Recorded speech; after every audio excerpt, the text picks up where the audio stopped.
Oh my gosh, I think we're live. It says We live are. right up there in the corner. So, hey everyone, Christine McKay here. This is the first time I've ever gone live on all my platforms. I am so excited to have Kimberly Bassett with me. Kim is one of my very dearest friends. We've known each other for coming up on 2 years now, and she has this amazing show called Coffee with Kim. And she got an advanced copy of my upcoming book, Why Not Ask? A Conversation About Getting More.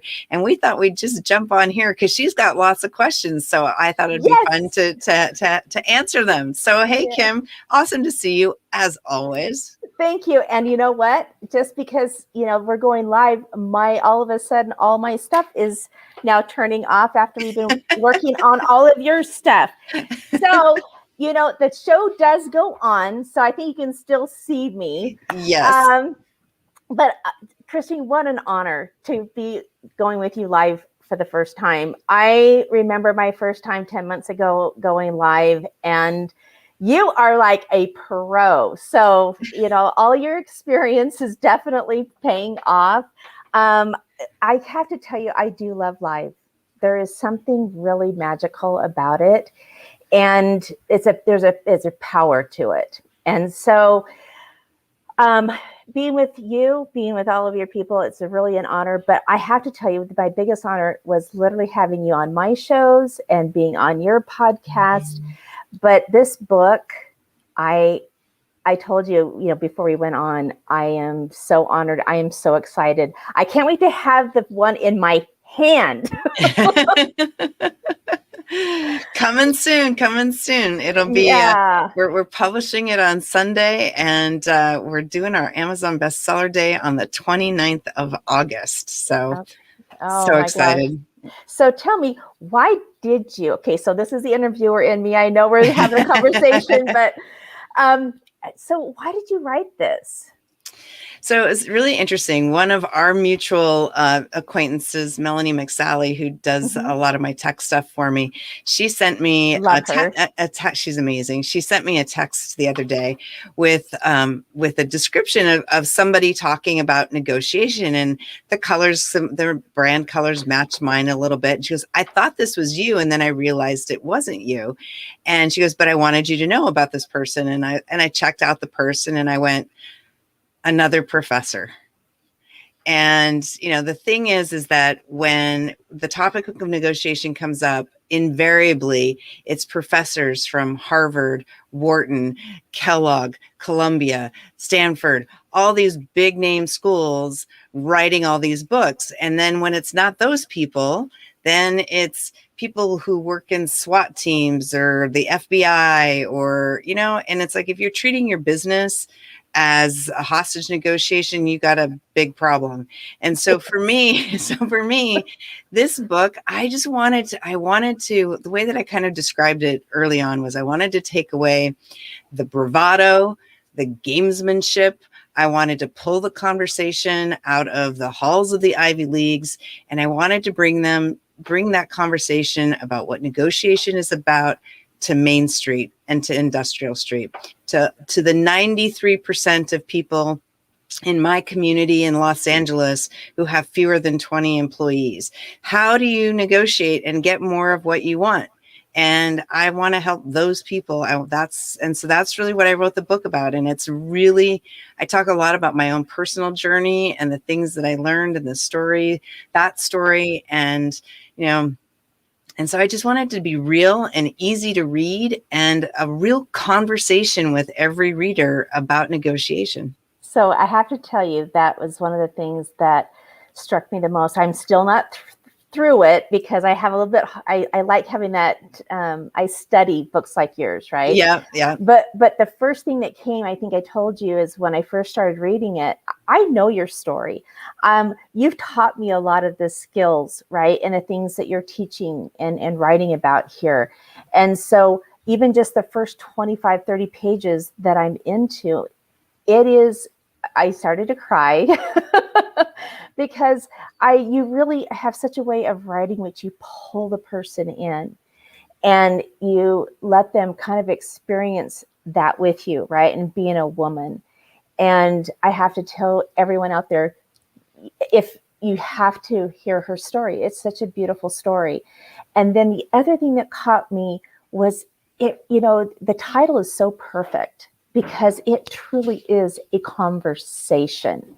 I feel like you're having a conversation with me. And, you and I have talked over the last few years, I'm just exiting a business that I was in for many years. And I've told you over and over again, if I had had this book, if I had had the skills that you so freely give and impart, I would probably still have my business. And the thing is that kind of breaks my heart. Yes, I'm going in a new direction, and I'm so excited and happy about the direction I'm going in. But there's that part of me that knows that anytime you get into a business or get into a relationship, and we want to talk about that too, is if it's all about the negotiation, what you set up to begin with. Because when we were 30 dates into it, we knew we had a bad deal. Yep. You've told me this story. Yeah. And it breaks my heart. It really breaks my heart, because your story, the story of how you were so excited about that business. You were so excited about what you're getting into. And I can just imagine what it felt like for you guys the day that you signed the deal, and all the hope of what that was going to be like, and the promise and the expectations that you had of it. And then that moment when you realized that you had a lemon, and you were like, what the heck? And it happens all the time. I just had a call a couple of weeks ago with a prospective client who somebody just out of the blue offered to buy his business. And without even asking any real questions, he'd given him their financial statements. Yeah. And I was like, what? You don't know what you don't know. Right? Exactly. Exactly. But this is a skill that even transcends that. And that's why I said I want to make sure we hit on this other piece, and that's about the relationship. For me, how passionate I am about relationships and connection. And, here I'm in Las Vegas, and the business community here is such a beautiful business community, very tight-knit. And the experience that I have here is with networking is really about building real relationships. And that's what this is all about. So let's talk a little bit about that. I mean, my philosophy, and people who've listened to me talk or who know me very well know that my philosophy about negotiation is that negotiation is a conversation about a relationship. And you cannot win a relationship, but you can get more value out of it. That was something that when I first interviewed Jillian Michaels on my podcast, that she and I talked about. And, she's like, she just like sat forward and was like, what? Because she'd never heard, and nobody talks about it from that perspective. People think, and I just did an interview on a podcast yesterday, a leadership podcast. And it's like, people think about negotiation as transactional, and Hollywood and politicians teach us that negotiation is about winning all the time. Yeah. And we have that win-win concept, which is I love all my professors at Harvard, and I respect them immensely, and I learn tremendously from them. But I have a challenge with win-win, because that's not how our brain works. We don't think win-win. Win-win has become like a nudge, nudge, wink, wink. I'm going to, screw you kind of thing, for especially for big businesses working with smaller companies. And, how much risk are you willing to absorb depending on the relationship you're in? But every relationship we are in, every single relationship we are in is a negotiated relationship, right? Yes. You just celebrated your 35th wedding anniversary. Congratulations on that. Thank you. I just celebrated my 28th anniversary. And let me tell you, marriage and life partnership is absolutely a negotiated relationship. Yes, it is. You look at any 7-year-old child, and you know that they are negotiating their relationship with you, right? Your teenagers negotiating your relationship. Oh, Every single relationship is a negotiated relationship. And so we have a lot of people talk about, a customer for a lifetime. I want a customer for a lifetime. Salespeople will tell you all the time that the best customer is the customer they already have. Yet we don't often approach business from this perspective of relationship and this notion that I need to constantly renegotiate, reevaluate. Am I still meeting your needs? Are you still meeting my needs? Right? Mm-hmm. What is that dialogue like? Right? And we think that we sign a contract and that's it. The contract signed, and and we're done. But it has to be a dialogue. It has to be, and people are afraid to ask for what they want. They're afraid to say what they really want.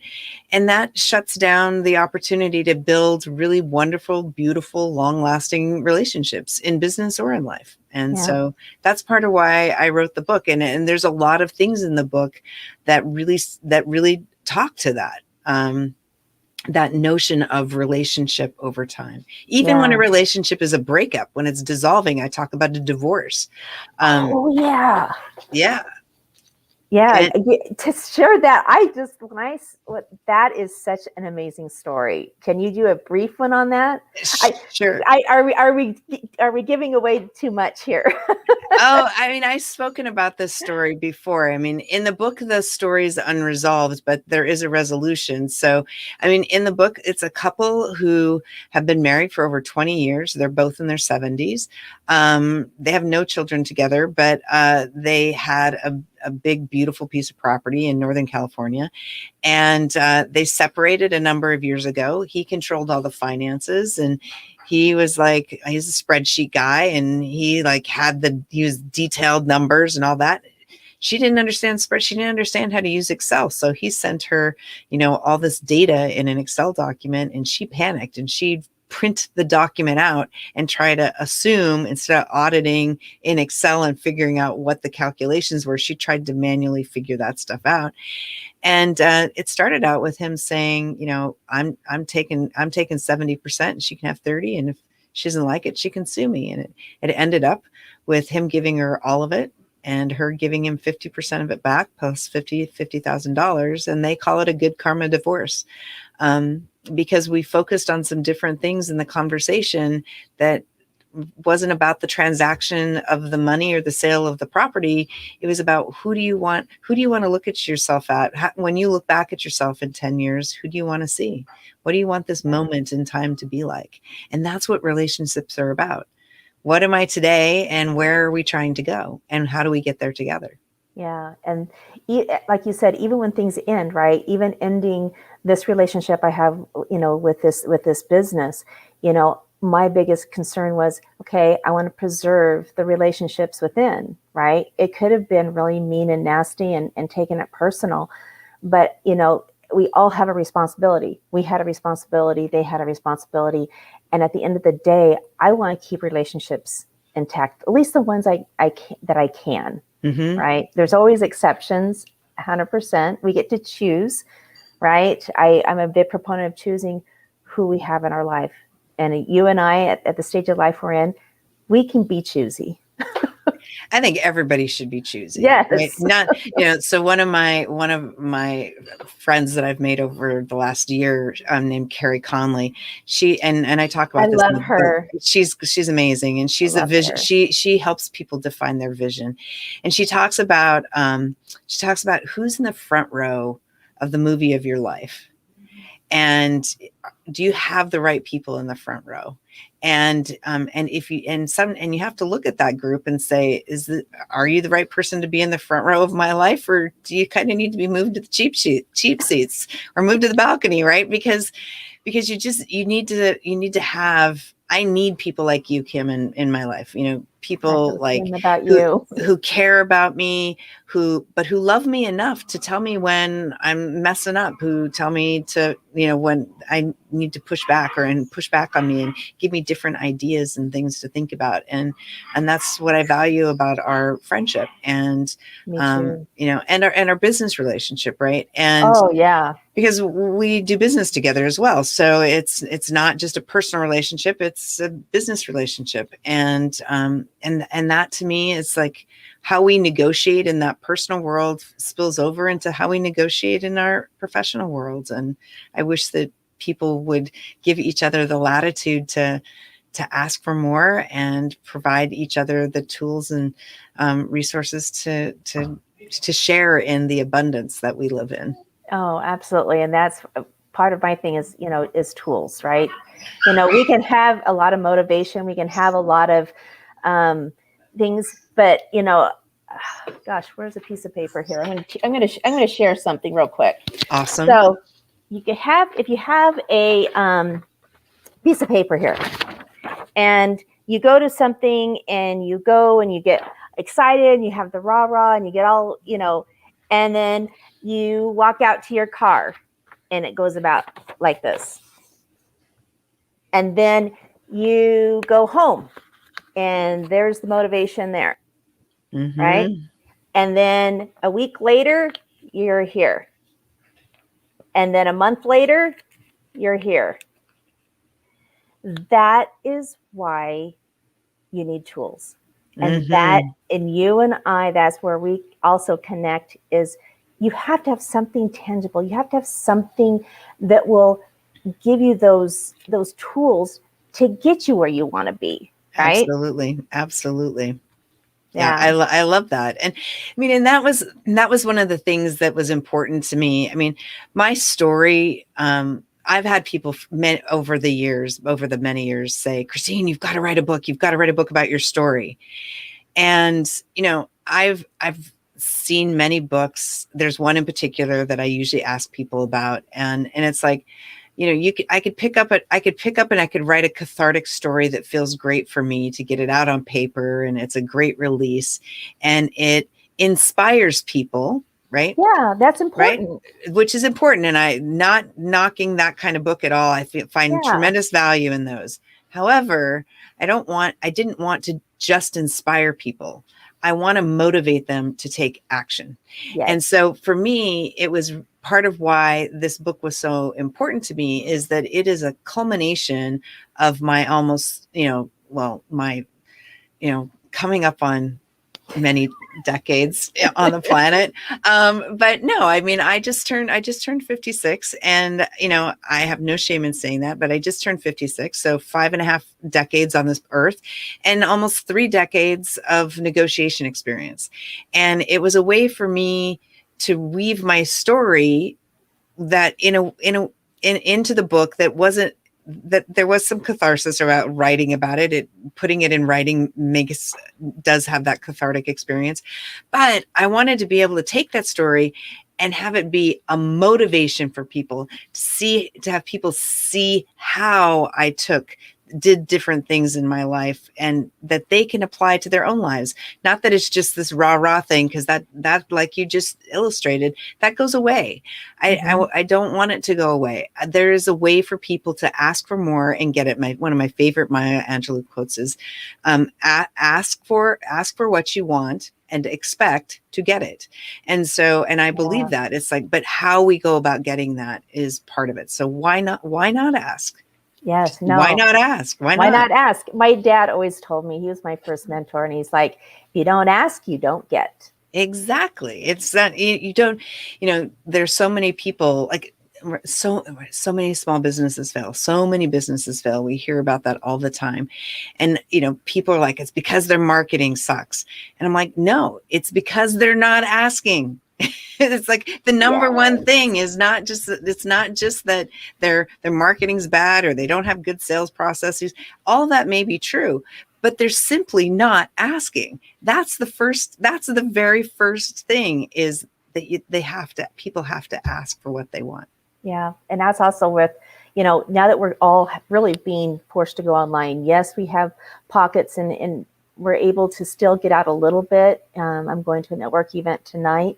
But, who knows, what the coming months or the years or whatever. And if this keeps ebb and flows where we have to be online and we have to be able to know how to even negotiate like this and be able to ask for what we want.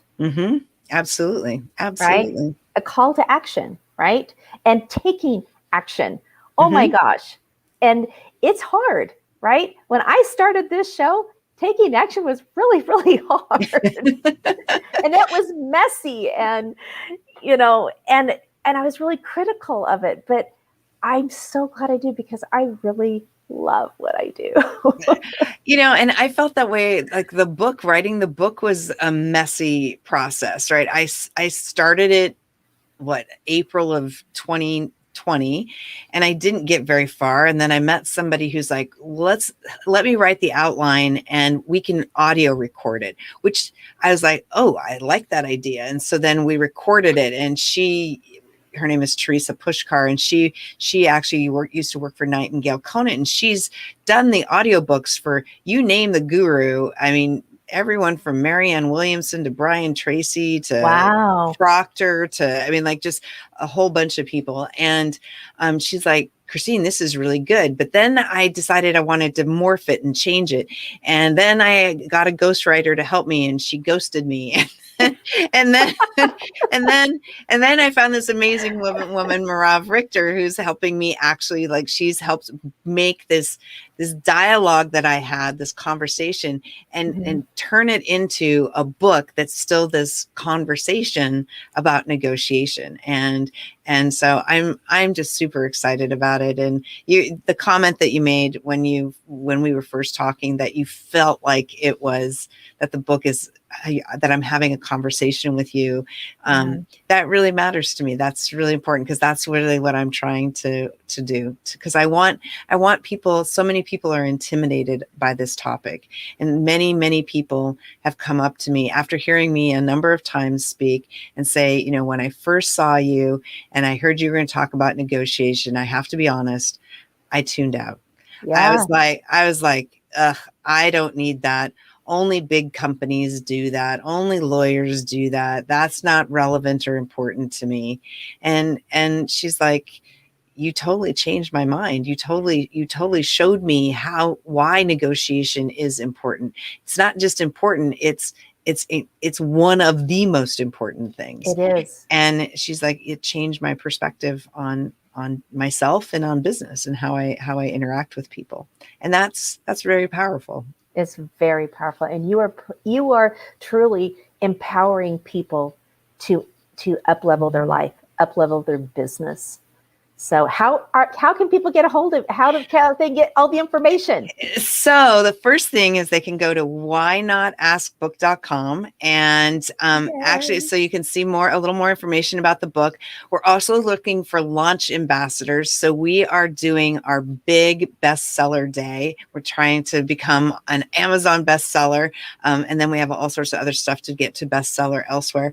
But for the Amazon bestseller day, we're doing a huge launch event on the 29th of August. I'm actually launching my book on the same day with 11 other amazing women.